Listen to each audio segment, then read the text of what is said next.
Good evening, Australians. I'm making a video of what we at Australian First promise for all Australians in terms of what we're about in regards to our political agenda. And I'm doing it off my laptop again. I've composed a brief summary along with some initiatives, laws and policies that I've put together that we will push at Australian First. So here is as follows. I have made the decision that at the next federal election I will be running for a seat.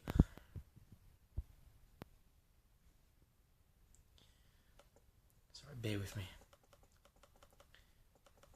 I am at current a proud member of the Christian Democratic Party, under the great leadership of the Honourable Fred Nile, and I'm also a very stern supporter of our current federal government, led under our legendary Prime Minister Tony Abbott, who has been joined very recently by Sir Peter Cosgrove, a man whose character can only be described by his deeds, a man who is devoted and committed to our country as if he was shaped from the very ground we walk on, not from. It will be a long road, and as said, I will be running for a seat in the next federal election, and only God knows if I will get it. But I now have a lot of support in the political world, and I am fully confident that I will do only what is in our nation's best interest.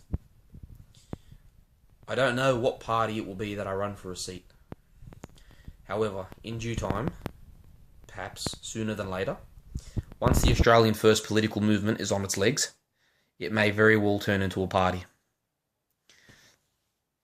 Now, to get to our point, the following are initiatives, laws and policies I would push if I was given a seat.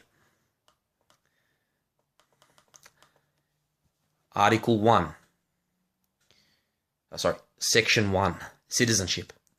Article A. Gaining Australian citizenship will entail living in Australia for 25 years, of which 25 years you must have been employed for 20 of those years, unless during those 25 years you sustain a medical condition that prohibits you from active employment. Article B. Marrying someone for citizenship will no longer be an option. They may live in the country under a special marriage visa, but will have to undergo the same process as anyone else wanting Australian citizenship. Article C. Voting in Australia and welfare payments are only available and applicable to an Australian citizen.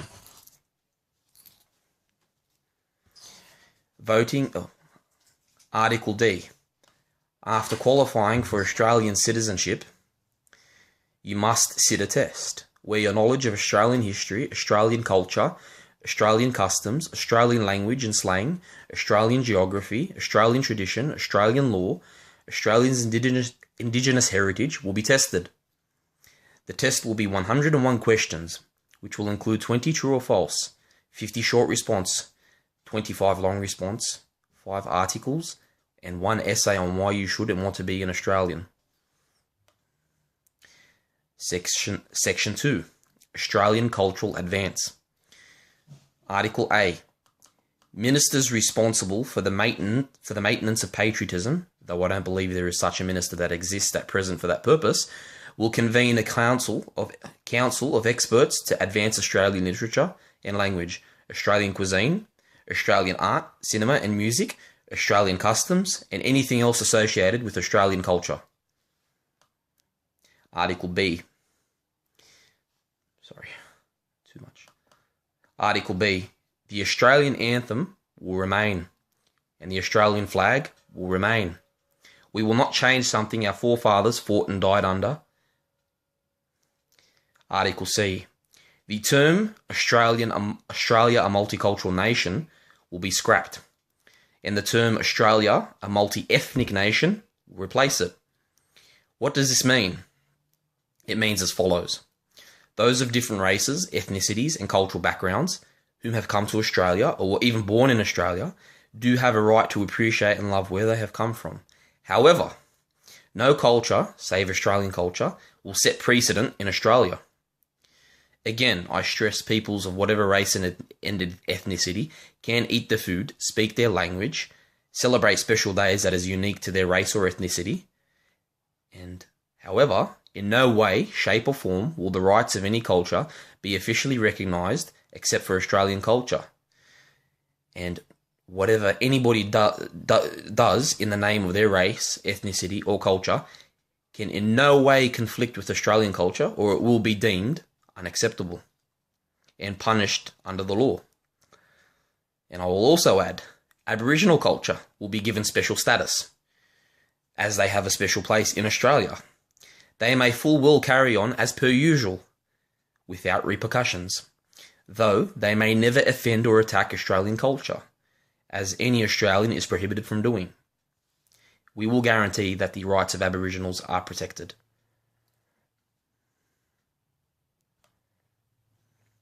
Article D. The charge of treason will be advocated for anyone failing to heed to the Australian reform. Yet such charge will be carefully considered due to the nature of present circumstances. Section 3. Mandatory military service. Article A. All male persons who become of the age of 19 will be required in that calendar year to report to their jurisdictional barracks on the first day of February. This does not mean they will be drafted to war. It simply means they will be given basic training and be given the tools, education and discipline to go from being a boy to a man, and as well as that, a trained soldier. Military service will not be mandatory for females. However, they will be given an option, also at the age of 19, to elect for military service. And if they are fit and healthy and elect to do so, they will be admitted into the military under the law. They must be admitted if they choose to. And Article C, stressing over a point made in Article A. Doing military service does not mean you will be drafted to war or a war.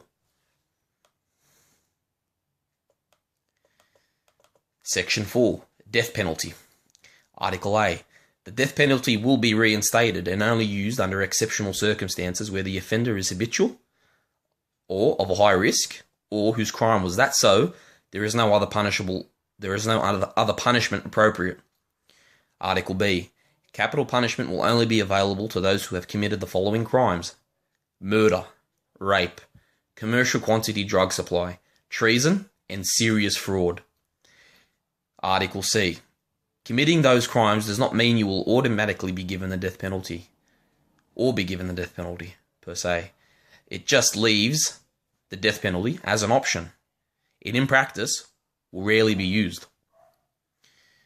It'll only be used in exceptional circumstances and for serious offenders, as mentioned before. Article D. Any person who is given the death penalty has the option, at every time, no matter who it is, to appeal to the head of state.